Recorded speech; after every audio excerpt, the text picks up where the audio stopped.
France's squad for the World Cup is borderline illegal. Kylian Mbappe. Still going, Mbappe, and he's on his own!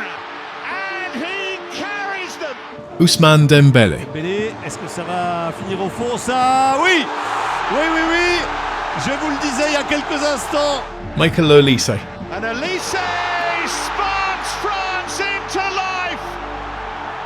That front three gives Les Bleus one of the most lethal attacks in world football. But this team isn't just dangerous up front, it's stacked across every position. Heck, France could field 2, maybe even 3 different starting lineups, and each would still have a shot at winning the World Cup. And it is this depth that has turned them into the final boss of international football. They also bring proven tournament pedigree, having reached the final in 3 of the last 4 major competitions, while tactically Didier Deschamps has built a side engineered for knockout football. But it wasn't always this way.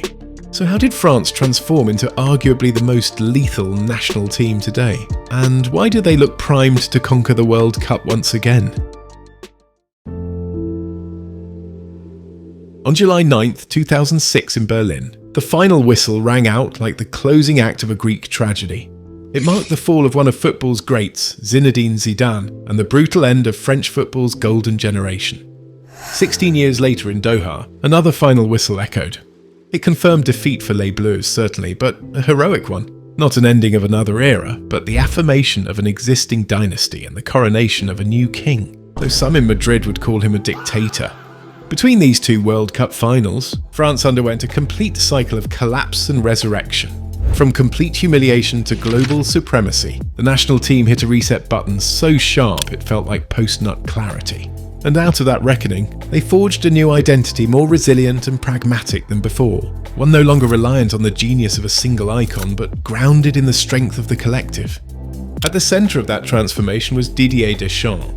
Appointed in July 2012, Deschamps brought with him a winning mentality and an uncompromising culture of leadership, having captained that very golden generation to World Cup and Euro triumph in 1998 and 2000. Yet, as a player, he was never the flashy hero and instead served as a workhorse of a defensive midfielder, one who did the dirty work so that others could shine.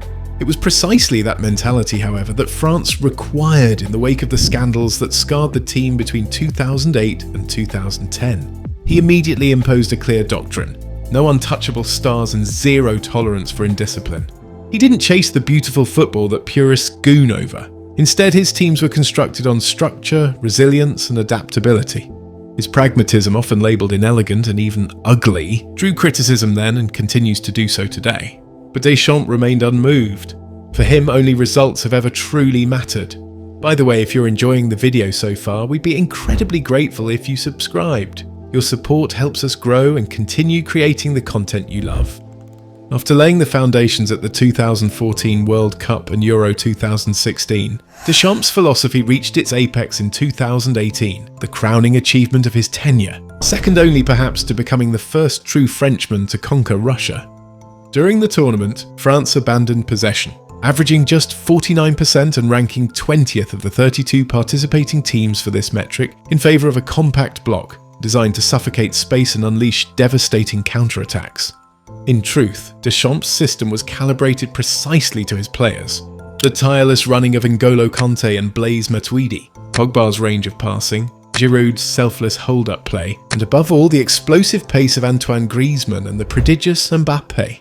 Their knockout wins became a study in tactical control, calibrated chaos against Argentina, controlled composure against Uruguay, iron discipline against Belgium, and clinical efficiency in the final against Croatia. The triumph bore Deschamps' imprint of a side that was, first and foremost, difficult to beat. It also announced the then 19-year-old Mbappe to the world. Yet above all, it was a triumph of the collective, embodied most by Giroud, who bagged the same number of goals as I did throughout the tournament, but whose impact on overall play proved indispensable. The title win was no accident either, but also the product of a formidable development structure, anchored by the National Football Institute at Clairefontaine, the French Federation's elite academy long responsible for cultivating a pool of technically gifted players. That depth explains how France could afford to lose established stars such as Pogba, Kanté and Benzema on the eve of the 2022 World Cup and still reach another final, and why they could very well do so again this year. France will arrive in North America with one singular objective: to reclaim the trophy they lost on penalties in Qatar, and even sweeter, to lay hell on Argentina in the knockouts to avenge that final defeat. They certainly possess the pedigree to support that ambition. In just over 4 decades, France have secured 2 World Cup titles, 2 European Championships, and the 2021 UEFA Nations League, a record that places them firmly among the modern game's elite. They also came within a breadth of consecutive world crowns in 2022. But even a historic hat-trick from Mbappe wasn't enough to prevent defeat in a final widely regarded as one of the greatest matches ever played, as well as one that caused us more than a few heart attacks. Where other teams might have fractured after such heartbreak, France used it as fuel to storm through World Cup qualification. Their qualifying campaign was almost too easy. Top of their group, unbeaten, and qualified for an 8th consecutive World Cup, sealed by a commanding 4-0 victory over Ukraine at the Parc des Princes. Their defence was invincible for much of the campaign. Just 4 goals conceded in 6 matches, while 16 goals scored reaffirmed that their attack remains as formidable as ever. So, as the showpiece event returns in 2026 for what will be Deschamps' final act and something of an end of an era, France will arrive as determined as ever to bring the trophy home, buoyed by the extraordinary depth of their squad. Deschamps has consistently favoured a 4-2-3-1 or 4-3-3, both systems designed to keep the team compact, disciplined and lethal in transition. At the back, Theo Hernandez, William Saliba, Dayot Upamecano and Jules Koundé will be expected to protect Mike Maignan in goal like a condom. And even there, the depth is staggering. In midfield, balance is everything. 2 of Adrien Rabiot, Aurélien Tchouameni, Warren Zaïre-Emery and the ever-reliable Kanté typically anchor the side, helping France maintain their shape, control transitions and release the forwards at the right moment. But while Les Bleus are well stocked in defence and midfield, it's in attack where the options become more overwhelming than a kid in a candy store. And when you look at the names available, there are a few you simply cannot leave out. At the centre of it all is Mbappe. Now 27 and wearing the captain's armband, he has evolved from prodigy to a proven talisman. Since his big move to Real Madrid 2 summers ago, his game has matured into something more complete. The blistering pace is still there, but it's now paired with a cold, ruthless edge in front of goal that makes him even more dangerous. For France, Mbappe is more than just a goal scorer. He's a psychological edge. Seeing him in the blue shirt carries the same aura as Real Madrid on a Champions League night.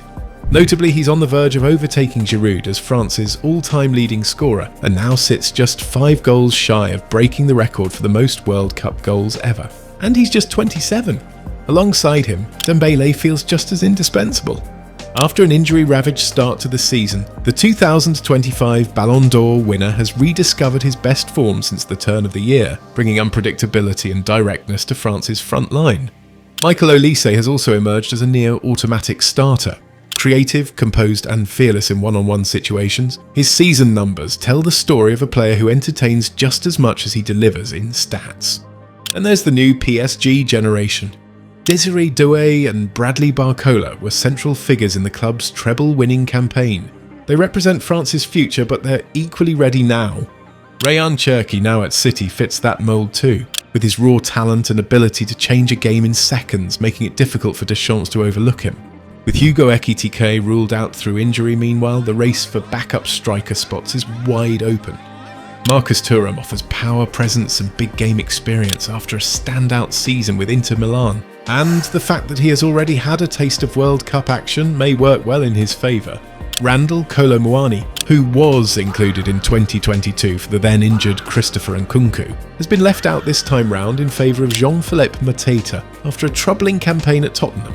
The Crystal Palace striker, by contrast, has impressed in flashes for both club and country. Injuries have slowed his momentum, but his profile gives Deschamps a different tactical option.